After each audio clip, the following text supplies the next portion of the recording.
Hello dear students, school to you YouTube channel में आपका स्वागत है, खैर मकदम है और वेलकम है। डियर स्टूडेंट्स, आज के इस वीडियो में मैं आपको हिंदी लोकवाणी यानी हिंदी कंपोजिट के पेपर के बारे में खास ट्रिक बताने वाला हूँ। इस ट्रिक में जो बातें शामिल है वो है निबंध लिखने की ट्रिक, पत्र लिखने की ट्रिक, सरल अर्थ लिखने की ट्रिक, स्वमत कैसे लिखा जाएगा और गद्य आकलन को किस तरह से हम लिख सकते हैं।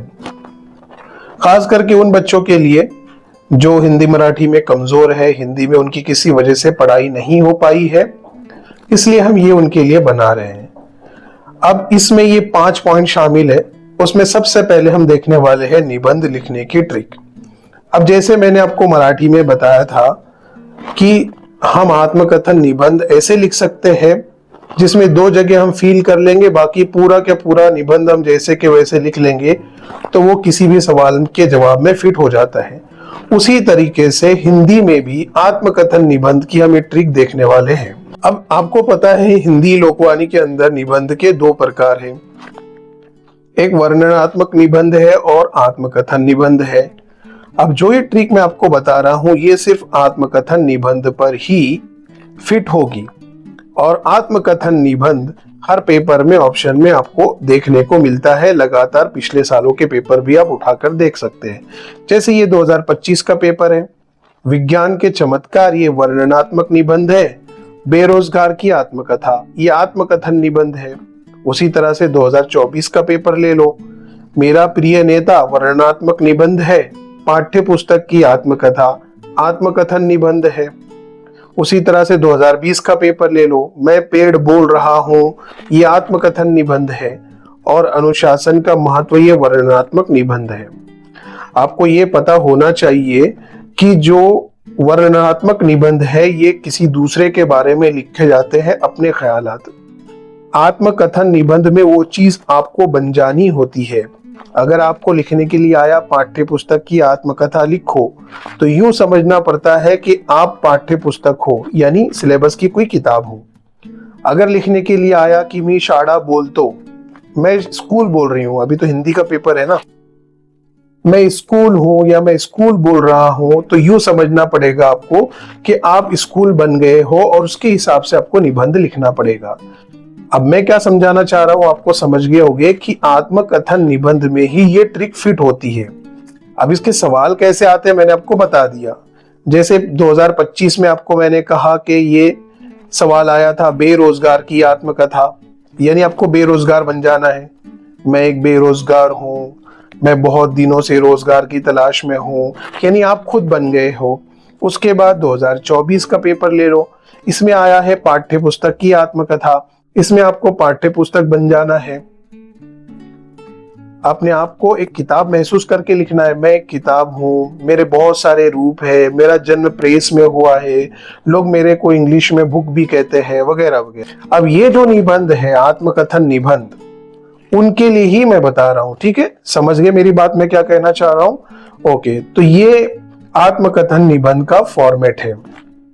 यानी आपको क्या करना है, ये जू के तू फॉर्मेट है और इसमें आपको 2 जगह फील करना है बस। एक टाइटल देना है और एक यहाँ पर खाली जगह जो दी हुई यहाँ पर फील करना है। अब आप समझ लो पहले, अब स्क्रीनशॉट ले लेना, बाद में कोई मसला नहीं, वीडियो आपके पास ही है।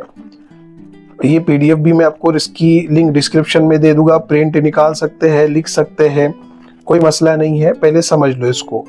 अगर आपके पेपर में, और इंशाल्लाह 99% ये आता ही आता है, एक वर्णनात्मक निबंध आता है और एक आत्मकथन निबंध आता है। आपको आत्मकथन निबंध देखना है कौन सा है और आपको टाइटल दे देना है यहाँ पर, और उसके बाद यहाँ पर खाली जगह भरना है। अब पहले हम एक मिसाल ले लेते हैं। चलो मान लो ये 2020 की मिसाल है, मैं पेड़ बोल रहा हूं। हमको समझ गया ये आत्मकथन निबंध है। अब हमने इसमें फिट करना है। कैसे फिट करेंगे? हम शीर्षक डालेंगे, टाइटल।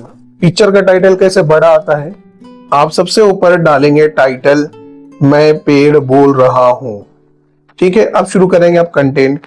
नमस्कार मित्रों, क्या तुमने मुझे पहचाना? मुझे पहचानना कोई कठिन नहीं है। मेरी आंसुओं से भरी आंखें और बूढ़ा हो चुका मेरा शरीर तुम्हें सब कुछ बता देंगे। सुख और दुख से भरी मेरी कहानी सुनोगे तो तुम्हारी आंखों में भी आंसू आ जाएंगे।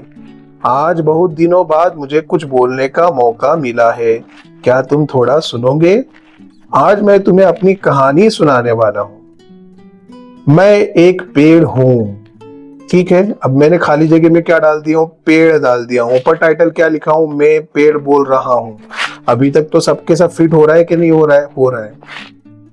मेरा जन्म एक खुशहाल और सुंदर वातावरण में हुआ है। वातावरण यानी माहौल, इन्वायरमेंट। मेरी मैत्री शुरू में सभी को बहुत पसंद आती है। मेरी दोस्ती शुरुआत में सभी को पसंद आती है। अब मेरा रूप बहुत बदल गया है। कुछ बातें हमारे जीवन से इतनी जुड़ी होती है कि उन्हें हम अपने जीवन से कभी दूर नहीं कर सकते। लेकिन अब मैं बहुत थक गया हूँ। मेरे दुख और दर्द का तुम पर कोई असर होता हुआ दिखाई नहीं देता। लेकिन कभी कभी मुझे बहुत खुशी होती है कि तुम्हारे जैसे मित्र मेरी चिंता करते हैं। तुमसे बात करने पर मुझे बहुत आनंद मिला है। आज मैं बहुत मन हल्का महसूस कर रहा हूँ। ठीक है, अब मैं चलता हूँ। ये हो गया आपका भाई आत्मकथन निबंध पूरा। अगर आपने इसमें ग्रामेटिकल मिस्टेक नहीं किया है और इतना मवाद लिखा है तो आपको 4 के 4 नंबर मिलेगी। इंग्लिश मीडियम को 5 से 5 नंबर मिलेगी। मैंने आपको एक मिसाल लेके बताया था 2020 की। चलो अब यही मिसाल मैं अगली लेता हूँ 2024 की। पाठ्य पुस्तक की आत्मकथा हिंदी में लिखने के लिए आया था। अब मैं ये इस टाइटल में कैसे फिट करूंगा? हम ऊपर डालेंगे पाठ्य पुस्तक की आत्मकथा, जैसे के वैसे टाइटल। और अच्छा लिखने की कोशिश करेंगे तो मैं पाठ्य पुस्तक बोल रही हूँ, यानी मैं किताब बोल रही हूँ। हो गया, एक खाली जगह हमने फिल कर दिया। अब दूसरी खाली जगह हमको ये फील करना है, मैं एक पाठ्य पुस्तक हूं। बस आपका पूरा निबंध बन गया। ओके, समझ गए? जैसा के वैसा लिख लेना है। फिर हाँ, यहाँ पर मैंने खाली जगह दिया हूं, आपको खाली जगह बनाना नहीं है। सरलता से लिखना है कि मैं पाठ्य पुस्तक हूं। अब फिर से पढ़ लो, पाठ्य पुस्तक रख कर वो उसमें पूरा निबंध फिट हो जाएगा। ओके, ये निबंध हम आत्मकथन वाला निबंध ही चूज करके लिखने वाले हैं। मुझे उम्मीद है आपको ये पसंद आया होगा। उन बच्चों के लिए जिनकी किसी वजह से मजबूरी से हिंदी की पढ़ाई नहीं हुई है, वो बच्चे इस फॉर्मूले को अप्लाई कर सकते हैं। और जिनकी हो गई है, जो इससे अच्छा लिख सकते हैं, डोंट मैटर, इससे अच्छा लिखो, कोई मसला नहीं है। लेकिन अगर आपको ऐसा लग रहा है कि ग्रामेटिकल मिस्टेक होने के चांसेस है, तो इसी फॉर्मूले को अप्लाई कर दीजिए। देखो, एक मैं फिर से रिमाइंड कर रहा हूं आपको कि मेरे पास 2019 से लेकर 2025 तक ऐसे 7-8 साल के पेपर है। बोर्ड के, कोई गेस पेपर नहीं, ये बोर्ड के पेपर है। और उसकी लिंक मैंने डिस्क्रिप्शन में दिया हुआ हूं। आप जैसे उस पर क्लिक करेंगे, मेरे ब्लॉग पर जाएंगे, वहां से आप पीडीएफ भी डाउनलोड कर सकते हैं। और जस्ट उसी के सामने मैंने वॉच करके एक बटन दिया हुआ है, वहां से उसका जवाब भी दे सकते हैं आप। पीडीएफ में पेपर भी है एज इट इज, बोर्ड का पेपर, और उसका जवाब भी उसके सामने वीडियो की शक्ल में दिया हुआ है। तो मेरा आपको पूरा सजेशन है, मैं अपने स्टूडेंट को भी यही कह रहा हूं कि पिछले 5 सालों के कम से कम पेपर को आप देख कर आइए। आपके साथ में 7-8 साल के पेपर है। आप मराठी का पेपर आपका जो हुआ उसको उठाकर देख लो, कितने % उसने पिछले साल का रिवाइज किया है। इसलिए मैं आपको सजेस्ट करूंगा कि आप लोग पिछले साल के प्रीवियस ईयर के क्वेश्चन पेपर इस वेबसाइट से जाकर देख लो, जो डिस्क्रिप्शन में दी हुई है। नहीं मिलती है तो मुझे कमेंट्स करो, मैं आपको 5 पेपर की लिंक्स शेयर कर दूंगा। लेकिन क्लियर कट कमेंट में बताओ कि सर मुझे 5 पेपर की या प्रीवियस ईयर बोर्ड के पेपर की लिंक भेजो, तो मैं आपको कमेंट्स में भेज दूंगा 1 घंटे के अंदर अंदर। ओके, तो प्रैक्टिस करके जरूर जाओ, इंशाल्लाह उसी में से सब पूछा जाएगा। ठीक है, अभी हमने क्या देखा? हमने निबंध की ट्रिक को देखा। अब हम समझेंगे पत्र की ट्रिक को। ओके, अब आपको पता है पत्र के 2 प्रकार हैं, औपचारिक और अनौपचारिक पत्र, फॉर्मल, इनफॉर्मल लेटर। ये जो औपचारिक पत्र होता है वो किसको लिखा जाता है? वो उनको लिखा जाता है ऑफिसेस में। मैं बच्चों को ऐसा सिखाया, ऐसा पत्र जो जिस रिश्तेदार और दोस्त को नहीं लिखा जाता है वो औपचारिक पत्र, जो दोस्त और रिश्तेदारों को लिखा जाता है वो अनौपचारिक पत्र, मित्र आपका दोस्त हो जाएगा और बाबा आई और बहन ये आपके रिश्तेदार हो जाएंगे, परिवार हो जाएंगे, इसलिए अनौपचारिक पत्र होगा। इसलिए इजी ट्रिक को याद रखो कि ऐसा पत्र जो परिवार और मित्र को नहीं लिखा जाता है औपचारिक पत्र, जो परिवार और मित्र को पत्र लिखा जाता है वो अनौपचारिक पत्र। तो मैं अभी पहले आपको अनौपचारिक पत्र की ट्रिक बताऊंगा, ऐसा पत्र जो किसी रिश्तेदार और दोस्त को लिखा जाता है। ठीक है, अभी चलो, अब ये सवाल आपके सामने है। ठीक है, ये सवाल आपके सामने है, तकरीबन ये शायद 2022 या 20 का पेपर है ना, उसका स्क्रीनशॉट मैंने लेकर यहाँ पर डाला। यहाँ पर जो पहला क्वेश्चन है वो तो क्या है, औपचारिक पत्र है, लेकिन दूसरा जो पत्र है वो अनौपचारिक है, प्रकाश प्रगति सालुंखे वर्तक नगर जालना। ठीक है, से अपने मित्र, देखो मित्र और सहेली आ गया, मतलब वो हमारा दोस्त है, और हमारे दोस्त और परिवार को लिखे जाने वाले पत्र अनौपचारिक होते हैं। बस आप सिलेक्ट कर लो यही फॉर्मेट। अब तो हम यही सवाल करने वाले हैं। गौरवी चौहान, मित्र सहेली गौरव और गौरवी चौहान अहलाद नगर बीड को जन्मदिन की बधाई देने हेतु पत्र लिखता है, लिखती है। ठीक है, अब क्या कर रहा है, जन्मदिन की बधाई दे रहा है। कौन दे रहा है और किसको दे रहा है, कैसे पता करेंगे? जो से से पहले आने वाला पता है। अब से कहाँ है, यहाँ पर है। उससे पहले किसका पता है, प्रकाश प्रगति सालुंखे। तो हमेशा याद रखना, से पहले आने वाला पता हमेशा हमेशा प्रेषक का होता है। प्रेषक कहाँ आता है, लेटर में नीचे आता है, नीचे। ओके, और हमेशा को से आने वाला पता, को कहाँ है, यहाँ पर है। को से पहले पता किसका है, गौरव और गौरवी का। हमेशा को से पहले आने वाला पता हमेशा हमेशा प्रति का होता है। प्रति कहाँ पर आता है, ऊपर आता है। ठीक है, ये बात तो आप समझ गए। मतलब दो चीजें आप समझ गए कि कौन किसको लिखना है और क्यों लिखना है। ओके, अब मैं ट्रिक बता रहा हूं आपको। देखो ये ट्रिक है, ये फॉर्मेट है। इस फॉर्मेट के अंदर आपने सिर्फ क्या करना है, खाली जगह को फिल करना है, आपका पत्र फिट हो जाएगा। किसी भी तरह का सवाल आने दो, शर्त यह है कि वो अनौपचारिक पत्र होना चाहिए, यानी मित्र या परिवार के किसी सदस्य को लिखा हुआ होना चाहिए। और हिंदी में 99% यही आता है। पिछले 2 सालों 3 सालों के पेपर उठा के देख लो, इसकी लिंक मैंने डिस्क्रिप्शन में दिया हुआ हूं, या तो कमेंट कर लो। ओके, अब मैं आपको पहले एक प्रश्न हमने ये लिया है, इसके सहारे से हम सॉल्व करके आपको बताते हैं। चलो, दिनांक 4 मार्च 2026, हमने डेट डाल दिया भाई पेपर की हमारे। प्रिय, प्रिय के आगे मैंने क्या किया, डैश डैश डाल दिया, यानी खाली जगह छोड़ा। आपको नहीं छोड़ना है, आप क्या करेंगे, प्रिय मित्र, अगर लड़की रही तो प्रिय सहेली। अब मैंने लिखा प्रिय मित्र, अब ओके, कॉमा लगा दिया, प्रणाम सलाम, यहां तक तो फिर आप लिख रहे हैं आपका पत्र मिला, पढ़कर बहुत आनंद हुआ, मैं यहाँ पर खुशहाल हूँ और घर पर माँ बाबा दादा दादी और भाई बहन खुशहाल होंगे। किसके, उसके। ऐसी अपेक्षा करता हूँ, करती हूँ। और लड़का रहा तो लिखेगा करता हूँ, लड़की लिख रही है तो करती हूँ। परीक्षा में व्यस्त होने के कारण मैं आपके पत्र का उत्तर नहीं दे सका। भाई मैं एग्जाम में बिजी था, इसलिए आपके पत्र का जवाब नहीं दे सका। फिर आप सेकंड पैराग्राफ में लिख रहे हैं, नहीं भी बनाए तो चलेगा, लेकिन बनाएगा तो सिस्टमेटिक लगता है। पत्र लिखने का मुख्य कारण ये है कि, अब मैंने 2 लाइन यहाँ पर छोड़ दिया। भाई ये 2 लाइन मैंने इसलिए छोड़ा कि जैसे सवाल चेंज होगा उससे रिलेटेड कोई 2 चीजें आपको यहाँ लिख देना है। जैसे यहाँ पर क्या बोल रहे हो कि जन्मदिन की बधाई देने हेतु, यानी आपके दोस्त को क्या करना है, जन्मदिन की बधाई देना है। तो अगर मैं मान लो मैं कमजोर बच्चा हूं, मुझे हिंदी बहुत कम आती है, तो मैं कैसे लिखूंगा, पत्र लिखने का मुख्य कारण ये है कि आपको आपके जन्मदिन की बहुत बहुत बधाई हो।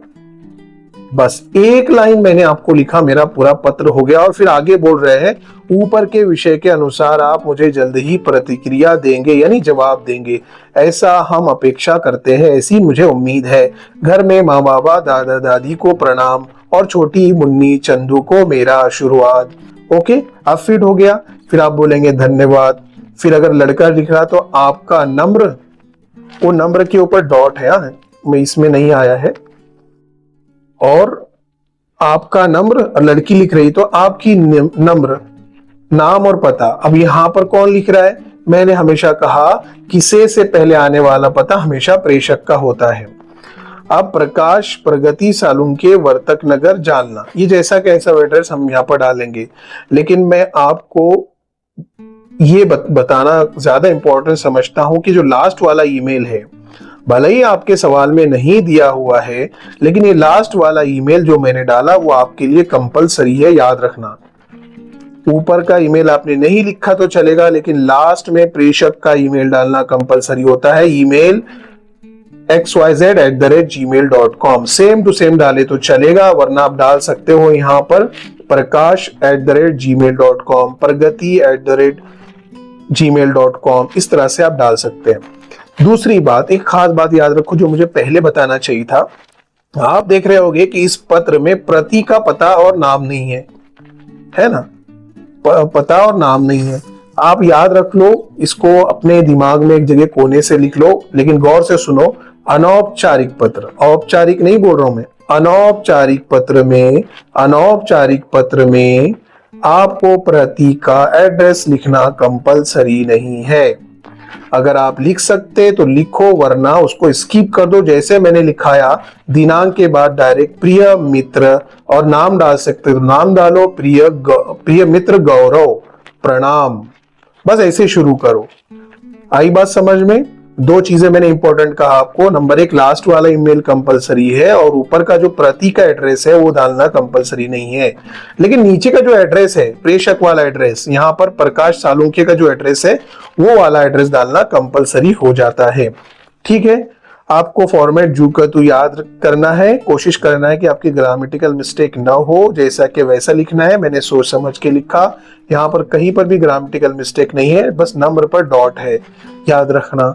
ओके, मुझे उम्मीद है आपको ये ट्रिक समझ में आ गई। आपको क्या करना है, जाना है याद करके, आपके पेपर में देखना है भाई इसमें अनौपचारिक पत्र का प्रश्न कौन सा है। ओके, ये है। इसमें से पहले एड्रेस किसका आता है, प्रेषक का एड्रेस, ये हमारे लिए इंपॉर्टेंट है। इस सवाल में को का है, को के पहले कौन है, इसका एड्रेस क्या है, ये को कौन है, प्रति वाला है, इसकी हमें नाम की जरूरत है, पते की जरूरत नहीं है। ओके, इस तरह से आप समझ लो, और फिर जैसा कि वैसा फॉर्मेट उतार लो, खाली जगह को फिल कर लो। अब आप समझ लो, प्रिय के आगे क्या आएगा, मित्र आएगा, और उसका नाम आएगा। नहीं भी नाम आए तो प्रिय मित्र, अगर आप बाबा को लिख रहे हो तो प्रिय बाबा, उसमें सब फिट हो जाता है। अगर मान लो आपके बहन को लिखने के लिए आए तो प्रिय बहन, प्रणाम, फिर आप लिख रहे हैं मैं यहाँ पर खुशहाल हूँ, सब है। बस आपको ये वाली दो लाइन जो खाली है उसमें फील करना है उस सब्जेक्ट से रिलेटेड। मान लो आपको कहा गया है कि 2 दिन पहले अपनी बहन की शादी में अपने दोस्त को बुलाओ, तो अब यहाँ क्या लिखेंगे? पत्र लिखने का मुख्य कारण ये है कि मेरी बहन दीपा की शादी 22 जून को है, मैं तुझे दावत देता हूं कि तू 2 दिन पहले मेरे घर पर आ जा, ताकि काम करने में आपकी मदद होगी। सिंपल एंड स्वीट जुमले में 1-2 लाइन लिख लो, बाकी फॉर्मेट जैसा के वैसा। ओके, मुझे उम्मीद है आपको समझ में आ गया होगा। अब हम आगे बढ़ते हैं। हमारे पास, अच्छा एक बात मैं भूल चुका हूं कि अब अनौपचारिक का ही मैं पत्र फॉर्मेट आपको दे रहा हूं, ठीक है? तो अब यही याद कर, अगर दोनों नहीं तो कम से कम दोनों में से एक तो अनौपचारिक पत्र इंशाल्लाह 100% आपको पूछा जाएगा। ठीक है, तो औपचारिक पत्र याद करने की जरूरत नहीं है, जो मैंने बताया वो याद कर लो। और अगर किसी को और भी याद करना है तो उसकी लिंक डिस्क्रिप्शन में है, वहां पर जाइए। औपचारिक पत्र का फॉर्मेट भी मैंने दिया हुआ हूं, वो भी याद कर ले। नहीं मिल रहा है तो मुझे कमेंट करो, लेकिन क्लियर कमेंट करना कि सर मैंने अनौपचारिक का याद कर लिया, मुझे औपचारिक पत्र का फॉर्मेट दो, तो मैं आपको भेज दूंगा लिंक। 1 घंटे के अंदर आपके कमेंट का रिप्लाई मिल जाएगा। ओके, तो समझ गए। अब मैं उसके बाद आपसे कहा था कि हमको तीसरी ट्रिक समझना है सरल अर्थ और भावार्थ की, है ना। भावार्थ खुलासा, सरल अर्थ यानी सरल अर्थ, शॉर्ट टर्म में उसका ट्रांसलेशन, दोनों के मानी होता है खुलासा। आपको सवाल दिया हुआ रहता है, 2 नज़मों में 2 सवाल होते हैं, सरल अर्थ के कंपलसरी। कितने नंबर के लिए? 4 नंबर के लिए कंपलसरी होते हैं। अब मैं आपको ऐसी ट्रिक बताता हूं जिसकी शुरुआत का मसाला सेम रहेगा, लेकिन बाकी 2-3 लाइनें तो आपको दिल से लिखना पड़ेगी। 2-3 नहीं, 1-1.5 लाइन आपको दिल से लिखना पड़ेगी। जैसे मिसाल के तौर पर यही ले लो 2020 का पेपर। अब उसमें इस तरह का प्रश्न पूछा हुआ है, पहली 2 पंक्तियों का सरल अर्थ 25 से 30 शब्दों में अपने विचार लिखिए। यानी बोल रहा है प्रथम यानी पहली पहली दो पंक्तियों का हमको क्या करना है, सरल अर्थ लिखना है। अब यहाँ पर पहली दो पंक्तियां कौन सी है, कस्तूरी कुंडल बसे मूरख ढूंढे बनमाही, ऐसे घट में पीऊ है दुनिया जाने नहीं। अब मैं मान लो कमजोर बच्चा हूं हिंदी में और मुझे छोटे छोटे कुछ कुछ लफ्ज बस समझ में आ रहे हैं, बाकी कुछ नहीं समझ में आ रहा है, तो मैं जवाब कैसे लिखूंगा। अब ये है उसका फॉर्मेट। ठीक है, दो मैंने क्यों दिया, पहले एक ही समझ लेते हैं हम। ये हमारा पहला फॉर्मेट है, इसको मैं कहता हूं मसाला। अब इस मसाले को रखकर हमें थोड़ा चिकन डालना है, किसका मिला के, वो जो दो लाइन हमको कहा गई ना कि इसका भाई ट्रांसलेशन करो। अब मान लो मैं कमजोर बच्चा हूं तो कैसे शुरुआत करूंगा, प्रस्तुत पंक्तियां, ये पंक्तियां है। जब कंप्यूटर से लिखते हैं तो ऐसा आता है, और अगर आप लिखना चाहे अलग से तो पेन से, तो इसमें क आधा रहेगा और त पूरा रहेगा। पंक्तियां, प्रस्तुत पंक्तियां खाली जगह कविता से ली गई है। अब मुझे याद आ रहा है कि भाई ये पंक्तियां तो जिन ढूंढा नज्म की है, तो मैं लिखूंगा प्रस्तुत पंक्तियां जिन ढूंढा कविता से ली गई है। एक लाइन हो गई हमारी। और मान लो मुझे कविता का नाम याद ही नहीं आ रहा है, तो मैं ये खाली जगह स्किप कर दूंगा और दोनों लफ्जों को मिला दूंगा। प्रस्तुत पंक्तियां कविता से ली गई है, वहां पर मैंने नाम नहीं लिखा लेकिन दोनों को मिला दिया। प्रस्तुत पंक्तियां कविता से ली गई है, इस कविता में कवि ने मनोहारी शब्द चित्र खींचा है एवं प्रेरक लेखन किया है। कवि इन पंक्तियों में कहना चाहता है कि डैश डैश डैश, जो की तक है ये मसाला है। ठीक है, अब ये दो लाइन मैंने 1.5 लाइन इसलिए छोड़ा कि आपको रिलेटेड लिखने की थोड़ा बहुत तो कोशिश करना है। अब मैं कमजोर बच्चा हूं और मैं लिख रहा हूं, उसके आगे मसाला के आगे कवि कहना चाहते हैं कि हिरन के पेट में खुशबूदार वो चीज होती है लेकिन वो दुनिया में ढूंढते रहती है। इसी तरह इंसान के अंदर बहुत सारी बुराइयां है, अच्छाइयां है, लेकिन वो दुनिया के बाहर अपने से बाहर ढूंढते रहता है।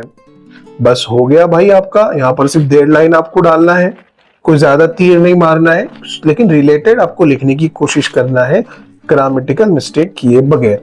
ओके, तो मैंने आपको ये सॉल्व करके बता दिया। अब यहाँ पर कोई भी आपको पूछने दो तो ये मसाला जितना मैंने दिया ना आपको, इतना याद करके जाओ, पहले ही लिखो, बाद में रिलेटेड एक 1.5 लाइन लिख दो।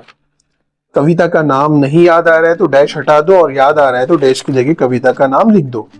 ओके, खाली जगह आपको यहाँ पर बनाना नहीं है वहां पर। ओके, मुझे उम्मीद है समझ में आ गया होगा। सरल अर्थ के 2 सवाल आते हैं ना, 2 नज़मों में कंपलसरी आते हैं, दोनों 2-2 नंबर के होते हैं। अगर कुछ बच्चे याद नहीं कर पाते तो दोनों में से एक भी याद कर लिए और दोनों जगह लिख दिए तो कोई मसला नहीं है, लेकिन कुछ अच्छा करना चाहते हो तो मेरे हिसाब से आप दोनों याद करके चले जाओ। दोनों में ज्यादा डिफरेंस नहीं है, बस लफ्जों की हेरा फेरी है। देखो मैंने क्या किया, दूसरा बनाया, संदर्भित पंक्तियां यानी पेश की गई लाइनें जिन ढूंढा कविता से ली गई है, मैंने डाल दिया जिन ढूंढा कविता से ली गई है।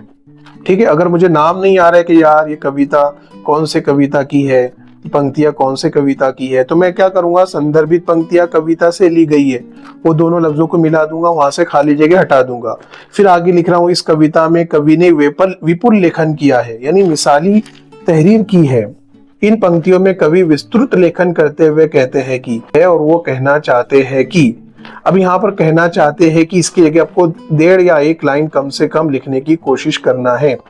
अगर ज्यादा लिख सकते तो लिखो, लेकिन कम से कम 1-1.5 लाइन तो लिखने की कोशिश करो। फिर मैं वही सादा बच्चा हूं तो क्या लिखूंगा, कवि का लेखन करते हुए कहते हैं कि, अब यहाँ से डैश हटा दूंगा, उसके आगे लिखूंगा कि हिरन के पेट में खुशबूदार चीज होती है लेकिन वो पूरे जंगल में बाहर की दुनिया में उसे ढूंढती है। वैसे ही मनुष्य है जो जिनकी अच्छाई बुराई उनके अंदर छुपी हुई है लेकिन वो दुनिया में खोजते रहता है। बस हो गया आपका जवाब। और उससे क्या होगा, मसाला डालने से सामने वाला इंप्रेस हो जाएगा, अच्छे अच्छे वर्डिंग इस्तेमाल करने से पता चलेगा बच्चे ने पढ़ा है, और जब आप लिखेंगे ना तो वहां पर उसको नंबर देना कंपलसरी है भाई। इतना समझ में आ जाओ, अटेंड कर लो, छोड़ना नहीं है, आपको नंबर जरूर मिलेगा। ठीक है, ये सरल अर्थ का हो गया। अब एक क्वेश्चन आपको 100 मत का आता है, जिसमें आपको क्या होता है, खुद से जवाबात लिखने होते हैं। जैसे मैं आपको 1-2 क्वेश्चन दे रहा हूं यहाँ पर, जैसे ये परोपकार ही जीवन है, इस विषय पर अपने विचार लिखिए। कितने बार रिपीट हो चुका है सवाल में कि एहसान ही हमारी जिंदगी है, इस पर अपने विचार को लिखो। दहेज समाज के लिए कलंक है, इस विषय पर अपने विचार लिखो। अब मान लो ऐसे सवाल है, आगे मैं आपको सवाल भी देने वाला हूं, इस तरह के सवाल की प्रैक्टिस करके जाओ, इंशाल्लाह उसी में से आपको एक पूछा जाएगा। अब इस सहमत का फॉर्मेट है, मान लो ये आ गया दहेज समाज के लिए कलंक है, इस विषय पर अपने विचार लिखिए। अब मैं सादा बच्चा हूं, मुझे हिंदी ज्यादा नहीं आती, तो मैं कैसे लिखूंगा? उपर्युक्त, सुनो गौर से, याद करने में आपको आसानी होगी। उपर्युक्त का आधा है और त पूरा है। उपर्युक्त, उपर्युक्त प्रश्न में उल्लेखित विषय के बारे में अभिव्यक्ति के लिए कहा गया है। इस विषय पर विचारिक कल्पनाशील तर्क लिखते वक्त मैं स्पष्टीकरण ऐसे करूंगा कि, इतने भारी वर्ड है भाई, अच्छे से अच्छा बच्चा आप नहीं लिख पाएगा, होशियार से होशियार बच्चा ऐसा नहीं लिख पाएगा। बस आपने ग्रामेटिकल मिस्टेक आपने नहीं करना है। उपर्युक्त प्रश्न में उल्लेखित विषय के बारे में अभिव्यक्ति के लिए कहा गया है। भाई जो संदर्भित हमको सवाल दिया गया है उसमें मेरी अभिव्यक्ति पूछी गई है, सहमत पूछा गया है। इस विषय पर वैचारिक और कल्पनाशील, इसमें सोच समझ और कल्पना तर्क यानी लॉजिकली लिखते वक्त मैं अपना स्पष्टीकरण ऐसे दूंगा कि, ये हो गया भाई मसाला। अब 2 लाइन तो हमारी बढ़ गई है, 2 से 2.5 लाइन। अभी क्या लिखना है हमको? दहेज के बारे में लिखना है, तो मैं लिखूंगा हाँ दहेज समाज के लिए कलंक है। भाई मैंने इसमें सिर्फ हाँ डाला हूं, बाकी जैसे वैसे लाइन तो ही है। समाज की बदनामी दहेज की वजह से होती है, ये रूढ़िवादिता है। चलो ये वर्ड आपको नहीं आ रहा है तो आप लिखेंगे ये हाँ ये समाज के लिए कलंक है, समाज इससे बदनाम होता है, समाज में ऊंच नीच की भावना इसमें पैदा होती है। बस 2-3 जुमले अपने छोटे मोटे लगाकर उस जुमले को जवाब को खत्म करो। और अगर आपको लिखना आता है, आप ज्यादा लिख सकते हैं तो फिर मसाला भी निकाल लिए तो चलेगा, लेकिन ऊपर की 2 लाइन लिखेंगे तो इंप्रेस हो जाएगा सामने वाला। ओके, इस बात का आप ख्याल रखेंगे। चलो सहमत का भी हो गया। सहमत की ट्रिक मैंने बता दिया, आपको ये याद कर लेना है। अगर ये प्रिंट नहीं निकल रही है तो मुझे कमेंट करना है, पीडीएफ आपको सेंड कर दूंगा, उसकी लिंक सेंड कर दूंगा। ओके, अब रही बात, मैं आपको कहा था कि मैं कुछ सवाल देने वाला हूं। देखो आपके सामने कुछ सवाल आ रहे हैं, सहमत के सवाल, ये आप प्रैक्टिस करके चले जाओ एक मर्तबा। 2 तो मैंने आपको बता दिया, परोपकार ही जीवन है, इस विषय पर अपने विचार लिखिए। परोपकार यानी एहसान। दहेज समाज के लिए कलंक है, इस विषय पर अपने विचार लिखिए। ये 2 बता दिया। उसके बाद और एक प्रैक्टिस करके जाओ। कुछ प्रश्न है, वृक्ष वर्षा लाने में सहायक होते हैं, इस विषय पर अपने विचार लिखिए। नंबर 4, कोशिश करने वालों की हार नहीं होती, इस विषय पर अपने विचार लिखिए। तुलसी के औषधीय गुण पर अपने विचार लिखिए। स्त्री घर की लक्ष्मी है, इस विषय पर अपने विचार लिखिए। खोए हुए आदमी ने गांव वालों के लिए दिए गए योगदान पर अपने विचार लिखिए। बढ़ते हुए प्रदूषण को रोकने पर उपाय अपने विचार लिखिए। सहयोग से कठिन कार्य की पूर्ति होती है, इस विषय पर अपने विचार लिखिए। मानवता ही सच्चा धर्म है, इस विषय पर अपने विचार लिखिए। मेक इन नीति पर अपने विचार लिखिए। ग्रंथ हमारे गुरु है, इस विषय पर अपने विचार लिखिए। ग्रंथ यानी किताबें, वो हमारे उस्ताद है, इस पर लिखो। अब लास्ट वन जो मैंने आपको कहा था कि मैं आपको एडवर्टाइजमेंट के बारे में बताऊंगा, शॉर्ट ट्रिक। ये तो बहुत इजी क्वेश्चन होता है भाई, ऑप्शन में भी आता है, कहानी लेखन, गद्य आकलन और साथ में विज्ञापन लेखन। ठीक है, गद्य आकलन, तीनों में से आपको एक करना होता है। कुछ बच्चों ने मुझे कमेंट्स किया इसलिए बता रहा हूं। इसकी इजी ट्रिक है 5 BCS, याद रखो आप 5 BCS यानी 5 बॉक्स, 1 सर्कल और स्टार्स कुछ। अब 5 बॉक्स मैंने क्यों कहा है, पहले आपको पूरा अच्छी तरह से बॉक्स बना लेना है, ये वाला। इसमें आप लिखेंगे स्वर्ण संधि, स्वर्ण संधि, या फिर सुनहरा मौका, सुनहरा मौका, सुनहरा मौका। ठीक है, अब यहां पर उसकी मेन हेडिंग ले लेंगे हम। जैसे एक क्वेश्चन हम ले लेते हैं दंत मंजन, उसके बारे में हमें विज्ञापन लेखन बनाने के लिए आ गया, तो हम लिखेंगे, अब नाम दे देंगे दंत मंजन को, जोरदार दंत मंजन, नाम डाल दिए हमने। फिर ये जो बॉक्स है यहाँ पर आपको उसके ताल्लुक से छोटी सी इमेज बना लेना है, बॉक्स हटा देना है, इमेज बना लेना है। इस सर्कल में ऑफर लिख देना है आपको, या कीमत लिख देना है। उसके बाद आपको ये वाला बॉक्स बहुत कंपलसरी होता है, लास्ट वाला। इसमें आप क्या लिखेंगे, संपर्क लिखेंगे, आपका एड्रेस लिखेंगे कि वो दंत मंजन कहाँ मिल रहा है। हम लिखेंगे पता या फिर संपर्क, कहाँ लिखेंगे हम, सादा एड्रेस चूज करना एकदम शॉर्ट में, रानी पार्क जलगांव। ठीक है। और हमारा मोबाइल नंबर 9999 फिर XXX ऐसे 10 बार कर देना। ओके, ये 10 नंबर हो गए, ये हमारा संपर्क हो गया। और 5वां जो बॉक्स है वो ये वाला बॉक्स है। और जो 5 स्टार्स मैं बोल रहा हूँ, ये स्टार्स इसलिए है कि हमारी मुख्य बातें, किसकी मुख्य बातें, हमारे मंजन की मुख्य बातें। अब उससे रिलेटेड आपको कोई 5 स्पेसिफिकेशन आपको यहाँ लिख देना है। जैसे नंबर 1 हम लिखेंगे 2 दिन में सफेद दांत हो जाते हैं, रास्त कीमत में ये अवेलेबल है, यानी उपलब्ध है, ये मसूड़ों को सूजने से बचाता है, छोटों बच्चों को भी ये चलता है। हमने 4 खूबी लिख ली भाई, हमारा पूरा एडवर्टाइजमेंट बन गया। इंशाल्लाह पूरे नंबर इसमें मिल जाएंगे। ठीक है, ये भी हो गया। अब एक चीज यहाँ पर रह जाती है, गद्य आकलन। गद्य आकलन जो होता है, इसमें 4 सवालात बनाने होते हैं और 4 की बजाय आपको क्या करना है, 5 सवालात बनाना है। लेकिन इन तमाम चीजों में 2 चीजें आपको याद रखना है। नंबर 1, क्या, क्यों, कब, कैसे, कहां, किधर, इन लफ्जों को आपको बगैर ग्रामेटिकल मिस्टेक के लिखते आना चाहिए।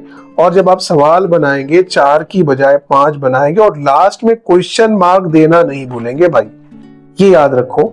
सवाल बनाना है और क्या, क्यों, कब, कैसे लिखते हैं, देखो यहाँ पर आपको दिया हुआ है, इसमें से देख के चले जाओ और लास्ट में सवाल के आखिर में क्वेश्चन मार्क लगाना ना भूले।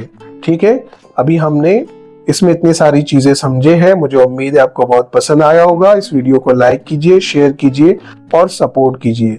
और डिस्क्रिप्शन में बहुत इंपॉर्टेंट लिंक दिए हुए हैं, जरा उसको भी आप जाकर देखिए, बहुत फायदा होगा। उसमें ग्रामर के 3 वीडियो जो मैंने देखा खास तौर से, उन 3 वीडियो को देख लो। पूरा हिंदी का निचोड़ ग्रामर उसमें मैंने छुपा के रखा हुआ हूँ। 3 वीडियो को देख लो, बड़ी मुश्किल से 2 घंटे में 3 वीडियो हो जाएंगे, पूरा ग्रामर उसमें कवर हो जाएगा। उसकी लिंक डिस्क्रिप्शन में है, नहीं मिलता है तो मुझे कमेंट कीजिए कि सर ग्रामर की लिंक शेयर कीजिए, मैं सेंड कर दूंगा। यदि अभी तक आपने हमारे school to you YouTube channel को सब्सक्राइब नहीं किया तो सब्सक्राइब कर लें, बेल आइकन को क्लिक कर लें ताकि आपको नए वीडियो की अपडेट मिल सके और वीडियो को लाइक करना ना भूलें।